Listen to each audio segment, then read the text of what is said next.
بسم اللہ الرحمن الرحیم۔ آج الحمدللہ ہمارے 5 پارے مکمل ہو گئے۔ آج کی جو ہماری منزل تھی وہ سورہ النساء، اس سے چند منٹ کہتے ہیں تو سورہ النساء کے آج والی منزل تھی۔ سورۃ النساء کے بارے میں نبی کریم صلی اللہ علیہ وسلم نے فرمایا کہ یہ سورت اپنی خواتین کو سکھاؤ۔ اس کے لیے اللہ تعالیٰ نے احکامات بیان کیے ہیں، وہ پتہ ہونے چاہیے، کیونکہ یہ سورج جو ہے وہ انہی کے نام پہ ہے، وہ انہی کے نام، یہ سورج جو ہے کن کے نام پہ ہے؟ یہ انہی کے نام پہ ہے۔ بس ایک چیز جو بڑی قابل توجہ ہے،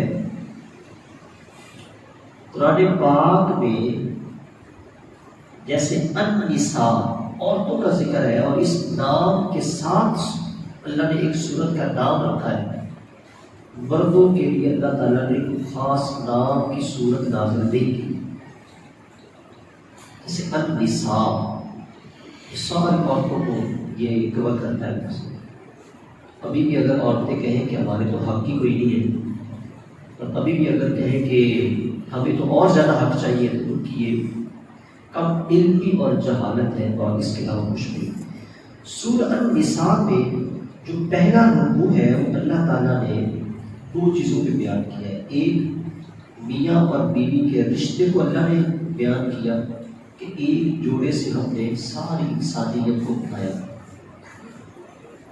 دوسرا جو اللہ تعالیٰ نے یہ رکوع بیان کیا ہے وہ یتیموں کے حقوق پہ بیان کیا۔ کن کے؟ یتیموں کے حقوق پہ۔ اور اللہ تعالیٰ اس بندے پہ راضی ہو جاتا ہے جو اللہ کو راضی کرنے کے لیے یتیم کے سر پہ ہاتھ ہی پھیر دے، یتیم کے سر پہ، اور بلکہ جتنی ہاتھ کے نیچے بال آئیں گے رب تعالیٰ اتنی نیکیاں بھی عطا فرماتا ہے۔ یتیم کے ساتھ پیار ہے، اور یتیم کی کفالت کرنا اللہ تعالیٰ بڑے خاص لوگوں کو یہ موقع دیتا ہے یتیم کی کفالت کرنے کے لیے۔ کیوں؟ میرا نبی بھی کیوں یتیم تھا، میرا نبی بھی یتیم، اور ان کی کفالت اللہ کی ذات کے اس وقت کے بہترین انسان حضرت طالب کو عطا فرمائی۔ تو یہ جو کفالت ہے یتیم کی، رب تعالیٰ بڑے خاص لوگوں کو عطا کرتا ہے، اور جو بندہ یتیم کی کفالت میں یتیم کے بال میں ڈنڈی مارتا ہے، رب تعالیٰ پھر اس سے دراز بھی کر سکتا ہے۔ اس لیے اگر کبھی زندگی میں موقع ملے تو اس کے ساتھ تعاون کریں جتنا کر سکتے ہیں۔ دوسری بات عورتوں کے حوالے سے اللہ تعالیٰ قرآن پاک میں ارشاد فرماتا ہے، فرمایا کہ وَإِنْ أَرَدْتُمْ اسْتِبْدَالَ زَوْجٍ مَكَانَ زَوْجٍ فَآتَيْتُمْ إِحْدَاهُنَّ قِنطَارًا۔ حضرت عمر رضی اللہ تعالیٰ عنہ نے یہ فیصلہ کیا کہ حق مہر لوگ زیادہ سے زیادہ کرنا شروع ہو گئے، اس کی ایک خاص مقدار مقرر کی جائے۔ عمر رضی اللہ تعالیٰ عنہ پہ کھڑے ہیں، اعلان کر دیا کہ بھئی اتنی مقدار ہے، جتنا بھی نبی کریم نے اپنی بیویوں میں سے جس کو سب سے زیادہ دیا وہ مقدار مقرر کر دی۔ ایک خاتون کھڑی ہوئی، اس نے کہا کہ اے عمر، تمہیں یہ کس نے حق دیا ہے قرآن کی آیت کو بدلنے کا؟ انہوں نے کہا کہ کیا مطلب؟ کہا کہ جب قرآن کہتا ہے کہ وَآتَيْتُمْ إِحْدَاهُنَّ قِنطَارًا، اگر کوئی مرد اپنی بیوی کو ڈھیروں مال حق مہر میں دے دے تو اس سے واپس نہ ہو، تو یہ ڈھیروں مال کی جب رب نے کو قید نہیں لگائی، اے عمر تم کون ہوتا ہے لگانے والا؟ حضرت عمر رضی اللہ تعالیٰ عنہ نے صحابہ کی طرف دیکھا تو صحابہ نے کہا کہ ہاں یہ آیت مبارکہ قرآن میں ہے اور اس کا یہی مطلب ہے۔ تو پھر آپ نے اعلان کہا کہ آج ایک غلطی سے ایک عورت نے عمر کو بچا لیا۔ اسلام عورت کی آزادی کو سلب نہیں کرتا، اسلام عورت کو آزادی دیتا ہے، یہ قرآن ہمیں بتا رہا ہے۔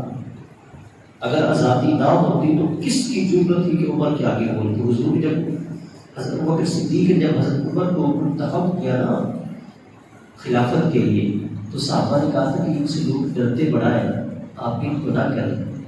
یار جس سے مرد ڈرتے ہو اس کے سامنے کھڑے ہو کر ایک عورت بات کرے گی، آزادی نہیں تو اور کیا ہے؟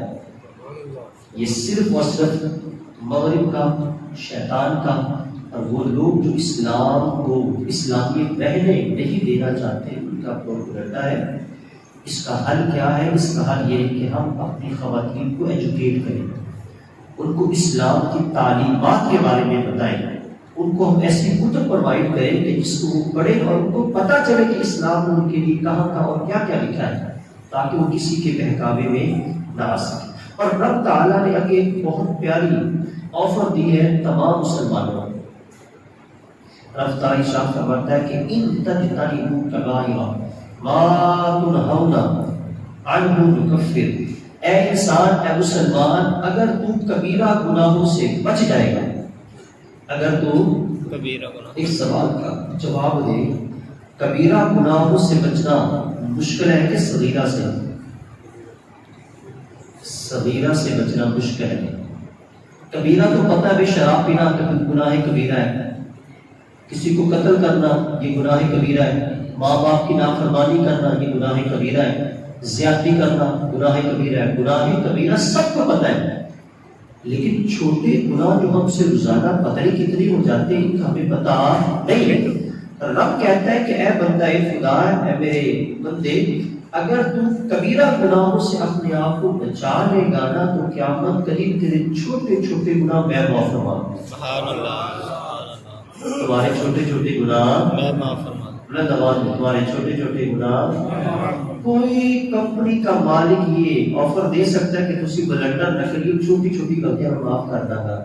کوئی نہیں ایسا کر سکتا۔ وہ پکڑتے چھوٹیوں پہ ہیں، کہنا کہ چھوٹی کرے گا، اگر معاف چھوٹی پہ کریں گے تو تب بڑی کرے گا۔ لیکن رب کی رحمت اور ہے، رب کہتا ہے کہ تو بڑوں کو چھوڑ دے گناہوں کو، چھوٹے اگر تم سے ہو بھی جائے تو میری رحمت کے ذریعے میں اس کو معاف فرما دوں گا۔ اور بلکہ نبی کریم صلی اللہ علیہ وسلم کا ارشاد گرامی ہے، اور قرآن کی ایک آیہ مبارکہ بھی ہے۔ رب کہتا ہے کہ قیامت کے دن کچھ بندے ایسے آئیں گے ہمارے بارگاہ میں کہ جنہوں نے کیے گناہ ہوں گے، ہم ان کے گناہوں کو نیکیوں میں تبدیل کر دیں گے۔ ہم ان کے گناہوں کو نیکیوں میں تبدیل، یعنی کوئی گناہ مجھ سے ہو گیا، میں نے توبہ کر لی، اب ہونا تو یہ چاہیے تھا کہ وہ کٹ ہو جائے، لیکن رب تعالیٰ کہتا ہے کہ اے فرشتوں، چونکہ اس نے خالص توبہ کی ہے تو میری اس نافرمانی کو فرما برداری میں بدل دو۔ ایسا کوئی کرتا ہے دنیا میں؟ بولے تو صحیح، ایسا کوئی نہیں کرتا، ایسا صرف ہمارا رحیم اور کریم رب کرتا ہے۔ ہمارے گھر گھریلو زندگی کے بارے میں ایک بہت ہی اہم آیہ مبارکہ، میاں بیوی رس جانا، ان میں لڑائی بڑھ جائے، قرآن کیسے فیصلہ کرتا ہے؟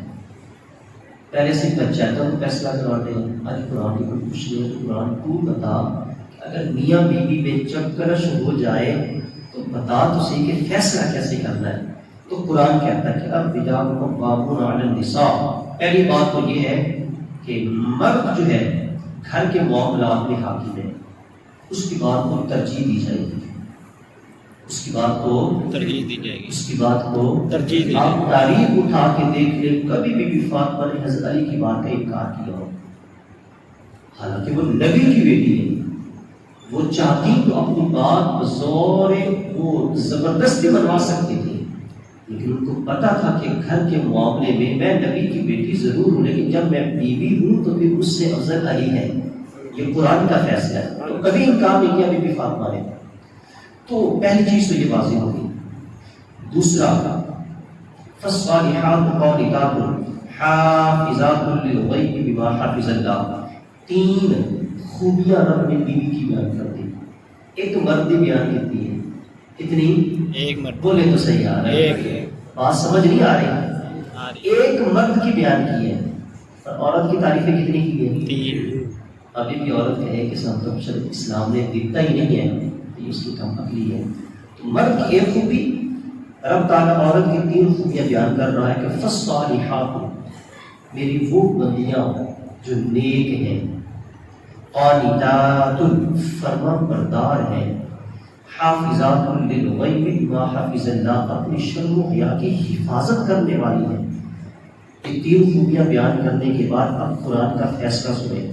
واللاتی تخافون نشوزہن، اگر تمہیں ایسی عورت کی طرف سے ڈر ہو نافرمانی کا، کیا ہو؟ نافرمانی، ڈر ہو نافرمانی کا، فَعِظُوهُنَّ، قرآن کہتا ہے پہلے انہیں سمجھاؤ، ڈائریکٹ اس کو اٹھا کے ماں باپ کے گھر نہ بھیج دو کہ چل تو میری ماں کی عزت نہیں کی، چل جگہ ہی نہیں۔ قرآن کہتا ہے نا، پہلے اس کو سمجھاؤ۔ اللہ اگر وہ پھر بھی باز نہ آئے، فرمائے کہ وَاهْجُرْهُنَّ فِي الْمَضَاجِعِ، ان کے بستر الگ کر دو، ان کے بستر الگ رہے وہ کمرے میں، ہم تو گالی تفریح کر دیتے ہیں اس کا، رہے وہ کمرے میں ہی اس کا بستر اپنے سے الگ کر دو۔ اگر وہ پھر بھی باز نہیں آتی، وَاضْرِبُوهُنَّ، اب اللہ کہتا ہے کہ تم ہلکی پھلکی مار اس کو دے سکتے ہو۔ ایک تو سارے شوہر کا سب سے پہلے اٹھتا ہی ہاتھ ہے، سمجھانا بھی دور، گھروں میں بستر الگ کرنا یہ بھی کوئی نہیں کرتا، پتہ ہی نہیں ہے۔ ہمارے جو ہے وہ سب سے پہلے مردان کی تھپڑ سے نکلتی ہے، ٹکڑوں سے نکلتی ہے، گالیوں سے نکلتی ہے۔ اس کے بعد بھی دیکھیں فَإِنْ أَطَاعْنَكُمْ فَلَا تَبْغُوا عَلَيْهِنَّ سَبِيلًا، اگر وہ تمہاری فرما بردار ہو جائے تو ان کو مزید تنگ نہ کرو۔ اگر پھر بھی تم دیکھتے ہو کہ معاملات بہتر نہیں ہو رہے، وَإِنْ خِفْتُمْ شِقَاقَ بَيْنِهِمَا فَابْعَثُوا حَكَمًا مِنْ أَهْلِهِ وَحَكَمًا مِنْ أَهْلِهَا، اپنے ماں باپ کو بلاؤ اور اس کے ماں باپ کو بلاؤ۔ بات سمجھ آ رہی ہے؟ رب تعالیٰ نے کیا روڈ میپ کیا ہے میاں بیوی کے رشتے اس سے نکلنے کے لیے؟ کہا کہ بڑے کو بلاؤ، وہ آپس میں دونوں کی بات سنیں اور حق کا فیصلہ کریں۔ اچھا اگلی بات، ان یریدا اصلاحا، اگر وہ دیکھیں کہ یہ معاملات بہتر نہیں ہو رہے یا ان کے معاملات بہتر نہیں ہو سکتے، وہ اپنی پوری پہلی کوشش کریں۔ اگر ہر ممکن کوشش کے بعد بھی وہ سمجھتے ہیں کہ یہ دونوں کا آپس میں رہنا ٹھیک نہیں ہے، تو اچھے انداز میں ایک دوسرے کو جدا کر، کوئی بھی لڑائی نہیں، کوئی جھگڑا نہیں، کوئی پورے محلے میں تو میں نہیں، اس کی بیٹی کی عزت بھی رہ جائے اور تمہارا وقار بھی رہ جائے۔ جب ہم نے بیوی کو گھر سے بھیجنا ہوتا ہے نا تو پوری برادری میں کسی کی بیٹی کو ذلیل کر کے بھیجتے ہیں تاکہ کل کو اس کے ساتھ بھی اور شادی کرنے کے لیے تیار نہ ہو۔ لیکن قرآن کہتا ہے نانا، اگر تیری عزت نفس ہے نا تو میری بارگاہ میں وہ بھی میری بندی ہے، اس کی بھی عزت میری بارگاہ میں ہے۔ اس انداز پر اپنے آپ کو اپنے شادی کے معاملات کو چلاؤ۔ اللہ تعالیٰ کی بارگاہ میں دعا ہے کہ تعالیٰ ہمیں عمل کی وَأَنَّهُمْ إِذْ ظَلَمُوا أَنفُسَهُمْ جَاءُوكَ فَاسْتَغْفَرُوا اللَّهَ وَاسْتَغْفَرَ لَهُمُ الرَّسُولُ، اگر کوئی بندہ میرے ساتھ زیادتی کرے، میری حق تلفی کرے، میری بات نہ مانے، اگر وہ مجھ سے معافی مانگنے کے لیے آئے تو مجھے چاہیے کہ میں خود اس کا فیصلہ کروں یا میں کہوں کہ نہیں بھائی میرا اوپر آپ بیٹھا جا کے ان پہ کوئی فیصلہ کروا۔ کیا کرنا چاہیے مجھے؟ خود فیصلہ، بولے پہلے تو آپ خود ہی کریں، خود فیصلہ کرنا چاہیے۔ وہ کہے گا بھائی میرا معاملہ تیرے ساتھ ہے، تیرے بہن بھائی تیرے ماں باپ باپوں کے ساتھ نہیں۔ اللہ کیا کہتا ہے؟ اللہ کہتا ہے کہ وَلَوْ أَنَّهُمْ إِذْ ظَلَمُوا أَنفُسَهُمْ، اے نبی صلی اللہ علیہ وسلم اگر یہ تیرے امتی اپنی جانوں پہ ظلم کر بیٹھے یعنی میری نافرمانی کر بیٹھے، تو یار قانون اور دستور تو یہ تھا نا کہ بندہ رب کی بارگاہ میں آتا اور آ کر رب کی بارگاہ میں ماتھا ٹیکتا، ناک رگڑتا، اللہ میں نے تیری نافرمانی کی ہے، اے اللہ تو مجھے معاف کر دے۔ لیکن رب نے یہ نہیں کہا، رب نے کہا کہ نافرمانی تو نے میری کی ہے لیکن جانا تو نے میرے محبوب کے در پہ۔ سبحان اللہ جی، قانونی دنیا کا بدل دیا، کہا نافرمانی تو نے میری کی ہے، نافرمانی تو نے میری کی ہے، لیکن اگر تو معافی چاہتا ہے تو کیا کرے گا؟ تو جائے گا میرے محبوب کے در پہ۔ یار لوگ تو آج کہتے ہیں کہ اے اللہ سیدھا تجھ سے مانگے، تجھ سے معافی مانگے، رب کہتا ہے کہ میں محبوب کے بغیر سنتا ہی نہیں. سبحان اللہ. اگر رب محبوب کے بغیر بات سنتا تو رب کبھی حضور کا در نہ دکھاتا. رب کہتا ہے کہ اگر میرے تک آنا ہے تو سیدھا نہیں، پہلے محبوب کے در پہ جاؤ، پھر وہاں سے ہو کر میری بارگاہ میں آؤ. اچھا حضور کے پاس جا کے کرنا کیا ہے؟ جاؤں گا فاستغفر اللہ، تم بھی معافی مانگنا. کیا؟ تم بھی معافی مانگنا. اللہ میں نے غلطی کی ہے تو میرا معافی مانگنا کافی ہو گیا؟ فرمایا نہیں، محبوب کے در پہ بھیجا ہے واستغفرہ الرسول، اب میرے محبوب کے ہونٹ بھی تو ملنے چاہیے نا. اے اللہ میرے اس بندے کو معاف کر دے. آپ قرآن اٹھا کے دیکھیں، پورا قرآن جہاں بھی توبہ کا ذکر ہے رب نے یہ کہا ہے کہ رب بخشنے والا مہربان ہے. پورا قرآن اٹھا کے دیکھ لیں. اے بندے خدا جب تو اکیلا میری بارگاہ پہ آئے گا اور اکیلا مجھ سے معافی مانگے گا تو پھر رب کی مرضی ہے وہ معاف کرے یا نہ کرے. لیکن جب تو میرے محبوب کے در پہ آئے گا نا، لَوَجَدَ اللَّهَ تَوَّابًا، اللہ ضرور تمہیں معاف فرما دے گا. اللہ تمہیں ضرور اللہ تمہیں ضرور وہ پنجابی کے شاعر حاکم علی نے بڑی پیاری بات کو کہتا ہے کہ جی مننا نام ہے تیرا واسطہ لوکی کہن کے اے میں یاری. جب یاری لگائی ہے تو پھر یار کی بات بھی تو ماننی ہے نا. رب کہتا ہے کہ اگر اکیلے آؤ گے تو پھر میری مرضی ہے، لیکن اگر میرے محبوب کے در پہ آؤ گے اور میرا محبوب تمہارے لیے دعا کر دے گا، لَوَجَدَ اللَّهَ تَوَّابًا رَحِيمًا، پھر نہ کی گنجائش ہی نہیں ہے. رب تعالیٰ کہتا ہے کہ میں لازم تمہارے سارے. اللہ وجہ کیا ہے؟ بات بڑی قابل توجہ. اللہ وجہ کیا ہے؟ کیوں لازمی؟